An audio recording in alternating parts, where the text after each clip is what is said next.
Dear students, ఈరోజు మనం ఆధునిక భారతీయ చరిత్రలో భాగంగా అధ్యయనం చేస్తున్నటువంటి బిట్లు ఏమిటంటే, భారతదేశంలో బ్రిటిష్ ప్రభుత్వం నడుస్తున్నప్పుడు చేసిన చట్టాలు కానీ, మన భారతదేశంలో కొంతమంది సాంఘిక ఉద్యమకారులు చేసిన ఉద్యమాల గురించి ఆయా సందర్భానుసారంగా మనం అధ్యయనం చేద్దాం. బిట్టుని బిట్టుగా కాకుండా దాని పూర్వపరాలతో సహా మనం చర్చించుకుందాం. ఆ బిట్టుగా అడగకపోయినా దానికి సంబంధించిన లోతుపాతులను కూడా అడగటానికి అవకాశం ఉంటుంది. అందుకని ఇక్కడ అన్ని విషయాలను కూడా సమగ్రంగా చర్చించుకుందాం. చూడండి, క్రింది వాక్యాలను పరిశీలించండి అన్నాడు. మహిళా విద్యను ప్రోత్సహించాలనే లక్ష్యంతో ఈశ్వరచంద్ర విద్యాసాగర్ కలకత్తాలో బిట్యూన్ పాఠశాలను ప్రారంభించాడా అన్నాడు. బంకించంద్ర చటోపాధ్యాయ కలకత్తా యూనివర్సిటీ నుంచి పట్టా పొందిన మొట్టమొదటి గ్రాడ్యుయేటా అన్నాడు. నెక్స్ట్, కేశవ్ చంద్రసేన్ సతీ సహగమనానికి వ్యతిరేకంగా జరిపిన ఉద్యమంలో అప్పటి గవర్నర్ జనరల్ సతీ ఆచారాన్ని నిషేధించాడా అన్నాడు. అంటే ఈ క్రింది వాటిలో సరైనవి ఏది అన్నాడు. అంటే సరైనవి ఏదో చూద్దాం. మహిళా విద్యను ప్రోత్సహించాలనే లక్ష్యంతో ఈశ్వరచంద్ర విద్యాసాగర్ కలకత్తాలో బిట్యూన్ పాఠశాలను ప్రారంభించాడన్నది వాస్తవం. ఓకేనా? ఈశ్వరచంద్ర విద్యాసాగర్ అనే వ్యక్తే లేకపోతే మన భారతదేశంలో మహిళల పరిస్థితి ఆగమ్య గోచరంగా ఉండేది. అర్థమైందా? ఆయన చేసిన కృషి ఫలితంగానే భారతదేశంలో 1856 సంవత్సరం నుంచి సినిమా మారింది. ఓకేనా?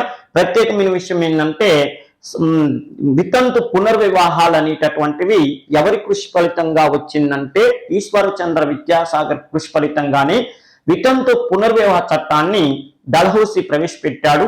ఈయన కృషికి కేశవ్ చంద్రసేన్ కృషి కూడా తోడైంది. అంటే భారతదేశంలో మహిళాభ్యున్నతి కోసం ప్రత్యేకంగా మహిళలకు, వితంతువులైన వాళ్ళకి మళ్ళీ పెళ్లి చేసుకునే ఆచారాన్ని ప్రవేశపెట్టాలని చెప్పి పోరాటం చేసిన వాళ్ళల్లో ఒకడు ఈశ్వరచంద్ర విద్యాసాగర్, రెండు కేశవ్ చంద్రసేన్.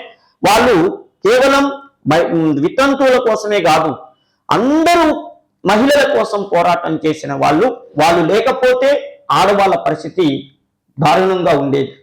బంకించంద్ర చటోపాధ్యాయ కలకత్తా యూనివర్సిటీ నుంచి పట్టా పొందిన మొట్టమొదటి గ్రాడ్యుయేట్ అంటే కరెక్టే. బంకించంద్ర చటర్జీ మన కలకత్తా విశ్వవిద్యాలయం, భారతదేశంలో డల్హౌసీ పెడదామనుకున్న యూనివర్సిటీలు అప్పుడు కొన్ని కారణాల వల్ల పెట్టకపోతే లార్డ్ కానింగ్ కాలంలో ప్రవేశపెట్టారు. కానింగ్ ఫస్ట్ కలకత్తా యూనివర్సిటీ పెడితే ఆ కలకత్తా యూనివర్సిటీ నుంచి గ్రాడ్యుయేట్ అయిన మొట్టమొదటి వ్యక్తి ఎవరయ్యా అంటే ఎవరైనా బంకించంద్ర చటోపాధ్యాయ. ఈయన ఆనందమఠ అనేటటువంటి గ్రంథాన్ని రాశాడు. ఆ గ్రంథాన్ని రాయటం కంటే ముందు వందే మాతరం అని రాశాడు. వందే మాతరం అనే పాట మారుమోగిపోయింది. ఫస్ట్ పుస్తకం రాయలేదు, పాట రాశాడు. దాన్ని ఇప్పుడు మనం గేయంగా, వందే మాతరం గేయంగా చెప్తున్నాం. ఫస్ట్ ఆ గేయాన్ని రాశాడు. తర్వాత ఆనందమఠ అనే పుస్తకం రాసేటప్పుడు తాను ఫస్ట్ రాసిన గేయాన్ని దీంట్లో పొందుపరచడం జరిగింది. ఈ గేయం భారతదేశంలో ఎంత సంచలనమైందో మీ అందరికీ తెలుసు. దేశం మొత్తం నిద్రావస్థలో ఉంటే వందే మాతరం అనే ఉద్యమంతో జాతి మొత్తం మేల్కొల్పెట్టేటట్టు చేసింది ఆ బెంగాలీ విభజన ఉద్యమం. బెంగాల్ విభజన ఉద్యమ సమయంలో ప్రజలందరూ కూడా మూకుమ్మడిగా పాడుకున్న పాట ఏంటంటే వందే మాతరం. అది ఇప్పటికీ 150 సంవత్సరాలని చెప్పి మధ్యకాలంలో మన వాళ్ళు ఉత్సవాలు కూడా చేస్తున్నారు. నెక్స్ట్, కేశవ్ చంద్రసేన్ సతీ సహగమనానికి వ్యతిరేకంగా జరిపిన ఉద్యమంలో అప్పటి గవర్నర్ జనరల్ సతీ ఆచారాన్ని నిషేధించాడంటే ఇదొక్కటి తప్పు. ఎందుకంటే సతీ సహగమన నిషేధం కోసం ఎక్కువ కృషి చేసిన వ్యక్తి రాజా రామ్మోహన్ రాయ్. రాజా రామ్మోహన్ రాయ్ బ్రహ్మ సమాజం ద్వారా కృషి చేస్తుంటేనే అప్పటి భారతదేశ గవర్నర్ జనరల్ అయినటువంటి ఎవరైనా విలియం బెంటింగ్ 1829లో సతీ సహగమన నిషేధ చట్టం చేశాడు. అంటే సతీ సహగమన నిషేధ చట్టం రావడానికి కీలక పాత్ర పోషించిన భారతీయ వ్యక్తి ఎవరయ్యా అంటే రాజా రామ్మోహన్ రాయ్ పెట్టాలి, కేశవ్ చంద్రసేన్ కాదు. కేశవ్ చంద్రసేన్ ఇంకెక్కడైనా మనకి వస్తాడా అంటే వస్తాడు. బ్రహ్మ సమాజం స్థాపించింది రాజా రామ్మోహన్ రాయ్ అయితే, రాజా రామ్మోహన్ రాయ్ తర్వాత ఆ బ్రహ్మ సమాజాన్ని చూసుకుంది ఎవరయ్యా అంటే దేవేంద్రనాథ్ ఠాగూర్ అయితే, దేవేంద్రనాథ్ ఠాగూర్ మీద అభిమానంతో బ్రహ్మ సమాజంలోకి వెళ్ళి కీలక పాత్ర పోషించిన వ్యక్తి ఎవరంటే కేశవ్ చంద్రసేన్. కాకపోతే ఆ తర్వాత గొడవలైన వాళ్ళు 2 వర్గాలుగా విడిపోయారు. అది మనం సందర్భం వచ్చినప్పుడు చెప్పుకున్నాం. ఇక్కడ మాత్రం ఈ రెండే కరెక్ట్. నెక్స్ట్, క్రింది వారిలో నేపాల్కు పారిపోయిన 1857 నాటి తిరుగుబాటుదారులు ఎవరన్నా. 1857 తిరుగుబాటు అనగానే మీ అందరికీ తెలుసు. 1757 సంవత్సరంలో సిపాయి అది ప్లాసీ యుద్ధం నుంచి భారతదేశాన్ని బ్రిటిష్ వాళ్ళు దోచుకుంటుంటే 1857 అంటే మధ్యలో 100 సంవత్సరాల పాటు బ్రిటిష్ వాళ్ళు ఆర్థికంగా, సామాజికంగా, రాజకీయంగా, మతపరంగా వివిధ కోణాల్లో దోచుకుంటే ఆ దాచుకునే విధానానికి వ్యతిరేకంగా వచ్చిన ఉద్యమే 1850 సిపాయిల తిరుగుబాటు అంటారు. ఈ తిరుగుబాటు సమయంలో ఒక్కొక్క ప్రాంతంలో నాయకత్వం వహించారు. కొంతమంది వాళ్ళ స్వార్థం కోసం నాయకత్వం వహిస్తే, కొంతమంది ఏమో దేశభక్తితో నాయకత్వం వహించారు. ఇప్పుడు ఇక్కడ ఏమన్నాడు, క్రింది వాళ్ళు నేపాల్కు పారిపోయినటువంటి వాళ్ళు ఎవరయ్యా అంటే నానా సాహెబ్, బక్తు ఖాను, బేగం హజరత్ మహల్, కున్వర్ సింగ్ అంటే నానా సాహెబ్, బేగం హజరత్ మహల్ వెళ్ళిపోయారు. అంటే ఏసీ ఓకే కదా, ఇగో ఏసీ అనేటటువంటి వాళ్ళు అక్కడికి వెళ్ళిపోయారు, నేపాల్కి వెళ్ళిపోయారు. ఎందుకయ్యా అంటే ఈ నానా సాహెబ్ తిరుగుబాటు మంచి ఆ పొజిషన్ లో ఉన్నప్పుడు జాన్ హడ్సన్ అనే వ్యక్తి నానా సాహెబ్ తిరుగుబాటును అణచివేయటం కోసం కొలిన్ కాంప్బెల్, కెప్టెన్ నీల్ అనే 2 వ్యక్తులను పంపించారు. పంపిస్తే వాళ్ళిద్దరూ తిరుగుబాటు అణచివేశారు. తర్వాత వాళ్ళు వెళ్ళిపోయిన తర్వాత మళ్ళీ నానా సాహెబ్ మళ్ళీ 50,000 మంది సైన్యం తీసుకొని కాన్పూర్ను ఆక్రమించుకోవటం.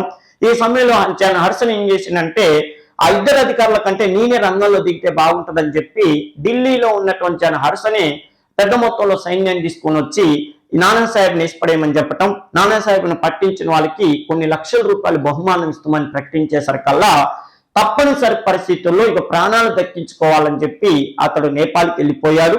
నానా సాహెబ్ 1857 తిరుగుబాటులో ఎందుకు పాల్గొన్నాడో మనందరికీ తెలుసు.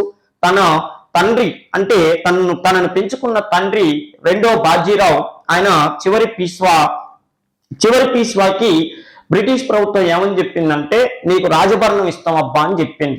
అందువల్లనే ఆయన పీస్వా పదవిని వదులుకున్నాడు. ఆయన వదులుకోకపోయినా బ్రిటిష్ వాళ్ళు వదిలిచ్చే వాళ్ళే కానీ బ్రిటిష్ వాళ్ళు ఆయన పీస్వా పదవిని రద్దు చేశారు 1818లో. రద్దు చేసిన తర్వాత ఆయన ఏమన్నాడు, నాకు పెన్షన్ ఇస్తున్నారు బాగానే ఉంది, కానీ నా కొడుకు కూడా వాళ్ళ బాన్నర్. మరి నీ కొడుకు ఏడంటే నాకు కొడుకులు ఇంకా పుట్టలేదు, నాకు కొడుకులు పుట్టినాక నా కొడుకుకి మీరు ఇచ్చేటట్టుగా వీలునామా రాయండి అని ఒక బాండ్ పేపర్ మీద రాయించుకున్నాడు.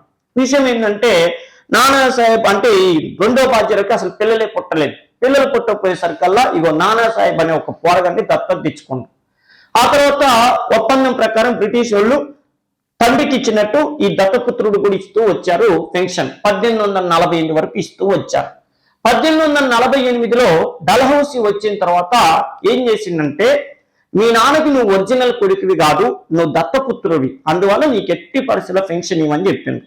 అప్పుడు ఈయనేమన్నాడు, మా నాన్నకి నేను దత్తపుత్రున్నే కావచ్చు, కానీ బాండ్ పేపర్ మీద ఏమని రాశారు, నీ కొడుకు కోడిస్తావు అని చెప్పారు. మరి నేను మా నాన్నకి కొడుకునే కదా, అప్లికేషన్ ఫామ్ లో నీ దత్తపుత్రుడు, నీ ఓన్ సన్ను, అడాప్టెడ్ సన్ అని రాయలేదు కదా, కొడుకని రాశారు. అందుకని ఎట్టి పరిస్థితుల్లో నాకు ఇవ్వాలని చెప్పి గొడవ చేశాడు. ఆ తర్వాత కీలక ఫ్రెంచ్ దేశం వాళ్ళకి ఆ వర్తమానం పంపించాడు. ఫ్రెంచ్ దేశం వాళ్ళని కూడా బ్రిటిష్ ప్రభుత్వానికి వ్యతిరేకంగా 1850 తిరుగుబాటులో సహాయం చేయాలన్నాడు. బ్రిటిష్ వాళ్ళ యొక్క దమననీతి దుర్మార్గం ఎట్టుందంటే సూర్యుడు ముందు దూది పింజం లాగా భారతీయుల పరిస్థితి అలా ఉంది. మీరన్నా కొద్దిగా హెల్ప్ చేయండి అబ్బా అని చెప్పి ఫ్రెంచ్ వాళ్ళని సహకారం చేసి కోరినటువంటి వాళ్ళల్లో నానా సాహెబ్ ప్రథముడు. అప్పుడు ఫ్రెంచ్ వాళ్ళు వాళ్ళ సమస్యల్లో వాళ్ళు ఉండి ఈయన గోడు పట్టించుకోలేదు. తర్వాత మొత్తానికైతే టాంతియా తోపే ఇలాంటి వాళ్ళతో కాన్పూర్లో నాయకత్వం వహించాడు. కానీ ప్రాణాపాయ స్థితిలో ఉన్నప్పుడు నేపాల్కి వెళ్ళిపోయాడు. ఇక బేగం హజరత్ మహల్ అంటే బేగం హజరత్ మహల్ పరిస్థితి ఏంటంటే తన భర్త సైన్య సహకార ఒప్పందం ప్రకారంగా బ్రిటిష్ వాళ్ళకి దాసోహం అయ్యాడు. తర్వాత విషయం ఏంటంటే డల్హౌసీ వచ్చిన తర్వాత ఆ రాజ్యాన్ని సత్పరిపాలన అంటే మంచి పరిపాలన లేదని చెప్పి ఆయన రాజ్యాన్ని తీసేసుకున్నాడు. ఈ సమయంలో వీళ్ళ పరిస్థితి ఆగమ్య గోచరంగా ఉంది. ఏమేం చేసింది, నా రాజ్యానికి నా భర్తకు బ్రిటిష్ వాళ్ళు అన్యాయం చేశారని చెప్పి ఈమె సైన్యానికి నాయకత్వం వహించి అద్భుతంగా నడిపించింది. కాకపోతే ఈమె కూడా ప్రాణాపాయ స్థితిలో ఉండటంతో నేపాల్కి వెళ్ళిపోయింది. ఈమె తిరుగుబాటును అణచివేయడానికి కాంప్బెల్ అని స్పెషల్ ఆఫీసర్ని జాన్ హడ్సన్ నియమించాడు. ఓకే కదా, ఇది విషయం. నెక్స్ట్ జనరల్ ఎన్లిస్ట్మెంట్ చట్టం సిపాయిలు ఆగ్రహం కలిగించడానికి కారణం ఏంటి అన్నాడు. జనరల్ ఎన్లిస్ట్మెంట్ చట్టం దీన్నే సామాన్య సేనాని యుక్త చట్టం అనే పేరుతో పిలుస్తారు. సామాన్య సేనాని యుక్త చట్టం అంటారు. కొవ్వు పూసిన తుపాకీ గుళ్లను తప్పనిసరిగా ఉపయోగించాలని ఆదేశించటమా ఈ జనరల్ అలిస్ట్మెంట్ చట్టం అంటే? కాదు. చూద్దాం. అవసరమైనప్పుడు సైనికులు విదేశాలకు కూడా వెళ్లాలని ఆదేశించటమా? భారతీయ సిపాయిలకు ఉద్దేశపూర్వకంగా తక్కువ వేతనాలు చెల్లించటమా? హిందువుల నియామక వయసును పెంచటమా? అంటే కొవ్వు పూసిన తుపాకీ గుళ్లను తప్పనిసరిగా ఉపయోగించాలి అనేది జనరల్ అలైన్మెంట్ చట్టం కాదు. అవసరమైనప్పుడు సైనికులు విదేశాలకు కూడా వెళ్ళాలనే దాంటే ఇది కరెక్ట్. ఈ రెండు కూడా కాదు, ఇది కరెక్ట్. ఏంది అవసరమైనప్పుడు సైనికులు విదేశాలకు వెళ్ళటం ఏంటంటే, ఓ ముఖ్యమైన విషయం ఏంటంటే, ప్లాసీ యుద్ధం 1757 సంవత్సరంలో అయిపోయిన తర్వాత బక్సార్ యుద్ధం కానీ వాందివాసి యుద్ధం కానీ ఇవన్నీ జరిగినప్పుడు బ్రిటిష్ వాళ్ళకు ఒక ఐడియా వచ్చింది. ఏంటంటే, ఇక భారతదేశంలో మనం తిరుగులేని కంపెనీగా ఎదుగుతున్నాం, ఈస్ట్ ఇండియా కంపెనీ.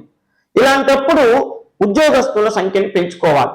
ఈ ఉద్యోగస్తుల సంఖ్యను పెంచుకోవాలంటే అందరినీ లండన్ నుంచే తీసుకురావాలంటే ఖర్చుతో కూడుకున్న వ్యవహారం. అందుకని అన్ని రకాల ఉద్యోగాలని భారతీయులకే కొంతమందికి ఇద్దాం. ముఖ్యంగా సైనికుల ఉద్యోగాలు భారతీయులకే ఇద్దాం. మామూలు సైనికుల పోస్ట్ వాళ్ళకి ఇచ్చి వాళ్ళపైన మేజరు, తర్వాత కెప్టెన్ ఇలాంటివి మాత్రం మనం బ్రిటిష్ వాళ్ళకి ఇద్దాం. ఎందుకంటే సైనికులు ఎవరు చెప్పినట్టు వినాలో, కానీ పై అధికారి చెప్పినట్టు వినాలి. పై అధికారిని మనోని పెట్టుకుంటే కింద వాళ్ళంతా మనం చెప్పినట్టు వింటారని చెప్పి మనోళ్ళకి ఇంటర్వ్యూలు పెట్టారు. పెట్టినప్పుడు మన వాళ్ళు ఏమన్నారు, తక్కువ జీతం ఇచ్చినా పర్లేదు కానీ మమ్మల్ని విదేశాలకు యుద్ధాలకు పంపొద్దు అన్నారు. మన సైనికులు ఏమని చెప్పారు, మాకు తక్కువ జీతాలు ఇచ్చినా పర్లేదు కానీ విదేశాలకు మమ్మల్ని యుద్ధాలకు పంపొద్దు అన్నారు. ఎందుకురా అంటే, మేము నీళ్ళ మీద కాలు పెట్టమన్నారు. నీళ్ళ మీద ఎందుకు కాలు పెడతారంటే, మీరు మాకు యుద్ధానికి దేశాలు పంపించారనుకోండి, మరి ఈ దేశం నుంచి వేరే దేశానికి వెళ్ళాలంటే పడవల మీద వెళ్ళాలి కదా, పడవల మీద వెళ్ళాలంటే మరి నీళ్ళ మీద కాలు పెట్టాలి కదా అన్నారు. ఒరే నిద్రమొక్కాలారా, మీరు పడవల మీద కాలు పెడతారు కానీ నీళ్ళ మీద కాదు కదా అంటే, పడవలు ఉండేది నీళ్ళ మీద కదా, అందుకని మేము ఎట్టి పరిస్థితుల్లో నీళ్ళని దాటలేం, నీళ్ళలో కాలు పెట్టాం అంటే సముద్రయానం అనేది మా హిందూ మతానికి వ్యతిరేకం అన్నారు. రెండోది ఏంటంటే, ఎట్టి పరిస్థితుల్లో మంగళవారం నాడు కటింగ్ చేయించుకోము. మా ఇళ్లలో ఎవరు మంగళవారం నాడు కటింగ్ చేయించుకోరు. అందుకని మేము ఆర్మీలో జాయిన్ అయిన తర్వాత మంగళవారం నాడు కటింగ్ చేయించుకోమని మమ్మల్ని అనొద్దు. నెక్స్ట్, మేమందరం బొట్లు పెట్టుకుంటాం నామాలు, మీరు ఎందుకు పెట్టుకుంటారు అని మా మీద కండిషన్ పెట్టొద్దు అన్నారు. అప్పుడున్న పరిస్థితుల్లో బ్రిటిష్ వాళ్ళు ఏమని చెప్పారంటే, మీ వ్యక్తిగత విషయాల్లో మేము జోక్యం చేసుకోం, వచ్చి జాయిన్ కానరా అంటే మన వాళ్ళు పోయి జాయిన్ అయ్యారు. ఇదంతా బాగానే ఉంది. 1856లో లార్డ్ కానింగ్ అని వచ్చిండు. ఈడు Krishna Manohar IPS type lord Canning. ఈడు వచ్చి ఏం చేసిందంటే, గతం గతః, ఓకే ఇప్పుడు నేను వచ్చాను, నేను చెప్పినట్టు మీరు వినాలి, బొట్లు పెట్టుకుంటాం, మంగళవారం నాడు కటింగ్ చేయించుకోం, నీళ్ళ మీద మీ నడవం అంటే మాత్రం గోబలే గుద్దుతా, ఎక్కడికి పంపిస్తే అక్కడికి వెళ్ళాలి, ఏ రోజు కటింగ్ చేయించుకోవాలంటే ఆ రోజు చేయించుకోవాలి, అర్థమైనా నీ చెప్పినట్టు వినాలంతే, లేకపోతే దొబ్బేయండి అని చెప్పిండు. దానికే ఆయన చేసిన చట్టాన్ని జనరల్ అలైన్మెంట్ చట్టం 1856 అంటారు. ఇది తెలుగులో సామాన్య సేనాని యుక్త చట్టం అంటారు. దీని ప్రకారం ఏంటంటే, అవసరమైనప్పుడు సైనికులు విదేశాలకు కూడా వెళ్ళాలి, అక్కడ యుద్ధాలు చేయాలనేది దీనిలో ఉన్నటువంటి కాన్సెప్ట్. ఓకే కదా. నెక్స్ట్, బ్రిటిష్ వాళ్ళు 1850 తిరుగుబాటు అణిచివేయటానికి కారణం ఏంటన్నాడు. బ్రిటిష్ వాళ్ళు 1857 సిపాయిల తిరుగుబాటును అణిచివేయటానికి కారణం ఏంటంటే, కొందరు భారతీయ పాలకులు వారికి సహకరించటం, రెండు క్రిమియన్ యుద్ధం తర్వాత వారి బలగాలను భారతదేశంపై కేంద్రీకరించారు, తిరుగుబాటుదారుల ఉత్సాహం వేగం సన్నగిల్లింది, తిరుగుబాటుదారులు ధైర్యవంతులు లేకపోవటం అంటే ఈ రెండు కాదు. ఓకేనా. కొందరు భారతీయ పాలకులు బ్రిటిష్ వారికి సహకరించడం అనేది కరెక్టే. రెండోది, క్రిమియన్ యుద్ధం తర్వాత వారి బలగాలను భారతదేశంపై కేంద్రీకరించారనేది కరెక్టే. ఏది కరెక్ట్, ఎందుకు కరెక్ట్, ఏదో ఉందని కాదు, మనం కొద్దిగా ఎక్స్ప్లెయిన్ చేసుకుంటే, కొందరు భారతీయ పరిపాలకులు బ్రిటిష్ వారికి సహకరించారంటే సహకరించారు. ఉదాహరణకి హైదరాబాద్ పరిపాలకుడైనటువంటి అఫ్జలుద్దౌలా అనే నిజాము బ్రిటిష్ వాళ్ళకి సపోర్ట్ ఇచ్చాడు. భారతదేశంలో జనాభాలో ఆదాయంలో ఎక్కువ ఉన్నటువంటి అద్భుతమైనటువంటి రాజ్యం హైదరాబాద్ రాజ్యం బ్రిటిష్ వాళ్ళకి సహకరించడం వల్ల ఏమైందంటే బ్రిటిష్ వాళ్ళు గెలవటానికి కారణమైంది. ఒక హైదరాబాదే కాదు, కాశ్మీర్ పరిపాలకుడైన గులాబ్ సింగ్ రంజిత్ సింగ్ కొడుకు దిలీప్ సింగ్ బ్రిటిష్ వాళ్ళ చేతిలో ఓడిపోయినప్పుడు కాశ్మీర్ ప్రాంతాన్ని 50 లక్షలు కొనుక్కోండు బ్రిటిష్ వాళ్ళు చేయబట్టి.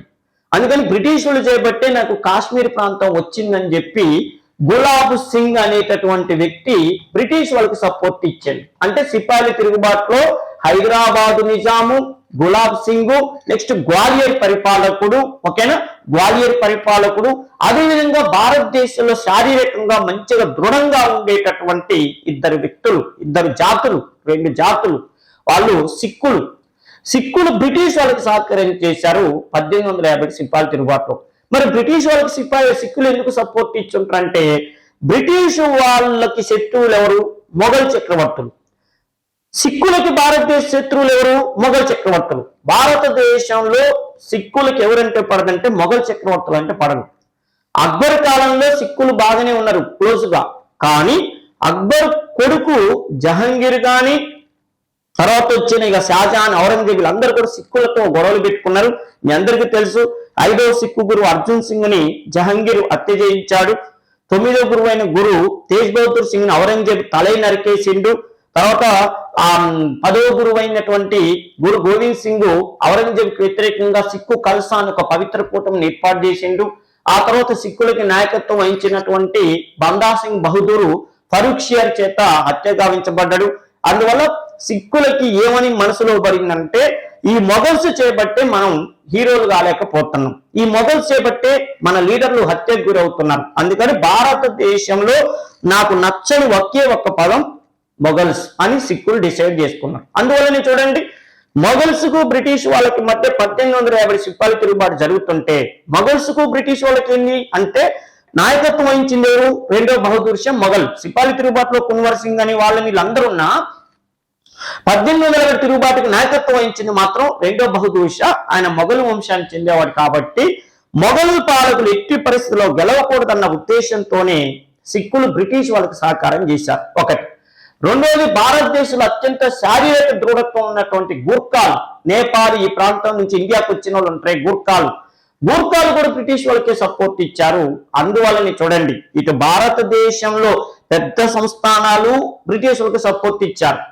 భారతదేశంలో అత్యంత శక్తివంతమైనటువంటి సిక్కులు గూర్ఖాలు కూడా బ్రిటిష్ వాళ్ళకి సహకారం చేశారు. అందువల్లనే భారతదేశంలో సిపాయిల తిరుగుబాటు అట్టర్ ఫ్లాప్ అయింది. నెక్స్ట్ చూడండి, క్రిమియా యుద్ధం తర్వాత బలగాలను భారతదేశం పైన బ్రిటిష్ వాళ్ళు కేంద్రీకరించారు అన్నారు. అసలు క్రిమియా యుద్ధం ఏంది అని అంటే 1856లో రష్యా దేశము అదేవిధంగా బ్రిటన్ దేశం అంటే ఇంగ్లీష్ వాళ్ళకి మధ్య యుద్ధం జరిగింది. ఎందుకు యుద్ధం జరిగిందంటే రష్యాలో ఉన్నటువంటి క్రిమియన్ ఒక ఓడరేవు, క్రిమియన్ అనేది ఒక ఓడరేవు, ఆ ఓడరేవు రష్యాది.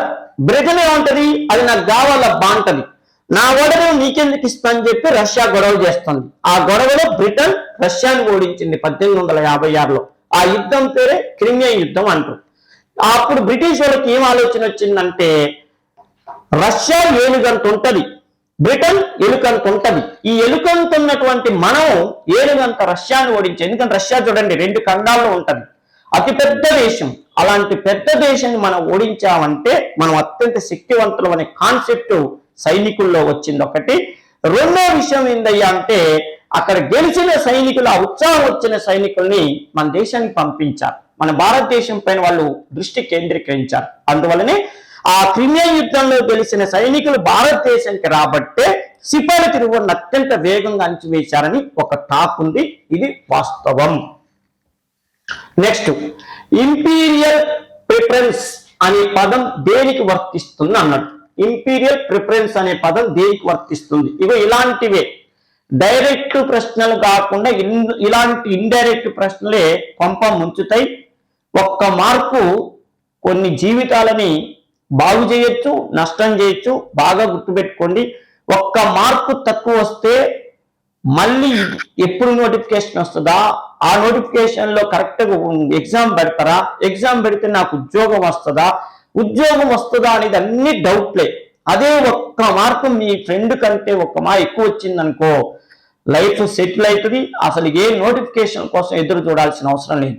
అందుకే ఎందుకు చెప్తున్నానంటే హిస్టరీ అని చెప్పి గిరి గీసుకొని ఇదే హిస్టరీ అని చెప్పి మెటీరియల్ ఇక స్టడీ మెటీరియల్ పట్టుకొని వేలాడకుండా హిస్టరీకి సంబంధించింది అంటే ఇండియన్ హిస్టరీ చదువుతున్నప్పుడు కొద్దిగా వరల్డ్ హిస్టరీ మీద కూడా దృష్టి పెట్టాలి. 1-2 వరల్డ్ హిస్టరీ బిట్లు కూడా అడుగుతారు. ఓకే కదా? ఇప్పుడు చూడండి, ఇది వరల్డ్ హిస్టరీలో కూడా సంబంధించింది, ఇండియన్ హిస్టరీ వరల్డ్ హిస్టరీకి సంబంధించింది. ఇంపీరియల్ ప్రిఫరెన్స్ అనే పదం దేనికి వర్తిస్తుంది అన్నాడు. బ్రిటిష్ ఎగుమతులకు భారతదేశంలో ప్రత్యేక సదుపాయాలు కల్పించటం, బ్రిటిష్ వర్ణ వివక్షత, భారతీయ ప్రయోజనాలను బ్రిటిష్ వారి ప్రయోజనాలను భారతీయ ప్రయోజనాలను బ్రిటిష్ వారి ప్రయోజనాలకు బలిపెట్టడం, భారతదేశ స్వదేశ సంస్థానాధీశుల కంటే బ్రిటిష్ రాజకీయ ఏజెంట్లకు అధిక ప్రాధాన్యత ఇవ్వటం అంటే ఇవేవీ కాదు, బ్రిటిష్ ఎగుమతులకు భారతదేశం ప్రత్యేక సదుపాయాలు కల్పించటం. ఇప్పుడు ఒక మాట అన్నా, వరల్డ్ హిస్టరీతో ముడిపడిందని. బ్రిటిష్ వాళ్ళు మన ఇండియాని పరిపాలించినట్టే అమెరికాని పరిపాలించారు. అర్థమైనా? అమెరికాలో ఇలాంటి విధానాన్ని ఫస్ట్ ప్రవేశపెట్టి అక్కడ సక్సెస్ అయి అదే విధానాన్ని మన దేశం మీద రుద్దారు. ఇంపీరియల్ ప్రిఫరెన్స్ అంటే ఏంటంటే మాతృదేశ అభివృద్ధి. మాతృదేశం అంటే ఏంటి? మన దేశాన్ని ఏ దేశం అయితే పరిపాలిస్తుందో ఆ దేశం మనకు మాతృదేశం. మన మాతృదేశం అంటే బిడ్డ ఎప్పుడైనా దేన్ని కోరుకోవాలా? తల్లి అభివృద్ధిని కోరుకోవాలి, తల్లి సంతోషాన్ని కోరుకోవాలి. అర్థమైనా?